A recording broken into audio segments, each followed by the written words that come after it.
سورہ تحریم کا واقعہ بہت ہی دلچسپ ہے اور اس میں نبی پاک صلی اللہ علیہ وسلم کے گھریلو معاملات شامل ہیں۔ ایک سے روایتیں بتاتی ہیں کہ نبی پاک صلی اللہ علیہ وسلم اپنی بیوی حضرت زینب بن جہش کے گھر تھوڑا زیادہ وقت بتاتے تھے کیونکہ وہ انہیں پیار سے شہد کا شربت پلاتی تھی۔ اس بات سے حضرت عائشہ اور حضرت حفصہ کو تھوڑی جلن ہوئی۔ انہوں نے مل کر ایک پلان بنایا اور طے کیا کہ جب نبی پاک صلی اللہ علیہ وسلم ان کے پاس آئیں تو وہ کہیں کہ آپ کے منہ سے ایک خاص طرح کی مہک آتی ہے جسے مغافر کہتے ہیں۔ جب نبی پاک صلی اللہ علیہ وسلم نے یہ سنا تو وہ تھوڑے پریشان ہوئے کیونکہ انہیں گندی مہک سے سخت نفرت تھی۔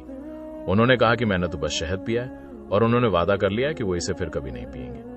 اسی بات پر اللہ تعالیٰ نے سورہ تحریم نازل کی اور نبی پاک صلی اللہ علیہ وسلم کو ٹوکا کہ جس چیز کو اللہ نے حلال کیا ہے اسے آپ اپنی بیویوں کو خوش کرنے کے لیے حرام کیوں کرتے ہیں؟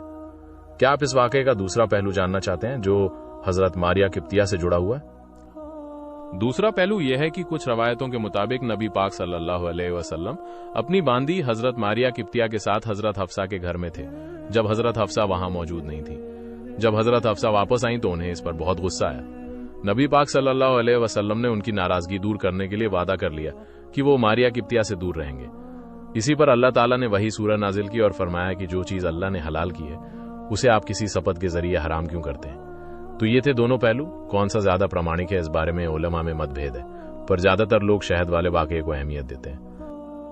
حضرت ماریہ قبطیہ والا واقعہ کئی مشہور تفسیر کی کتابوں میں ملتا ہے، جیسے تفسیر ابن کثیر، تفسیر الطبری اور السیوطی کی اسباب النزول میں۔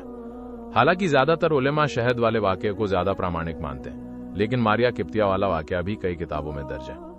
کیا آپ ان میں سے کسی خاص کتاب کا حوالہ چاہتے ہیں؟ تفسیر ابن کثیر میں بھی اس واقعے کا ذکر ہے، حالانکہ انہوں نے بھی شہد والی روایت کو زیادہ پرامانک مانا ہے، لیکن ماریہ قبطیہ والا قصہ بھی وہاں پر درج ہے۔ تفسیر الطبری جو ایک پرانی تفسیر ہے اس میں بھی اس واقعے کو بیان کیا گیا ہے، اور السیوطی کے اسباب النزول جو آیتوں کے اترنے کی وجہ بتاتی ہے اس میں بھی یہ قصہ ملتا ہے۔ تو ان کتابوں میں آپ کو یہ حوالہ مل سکتا ہے۔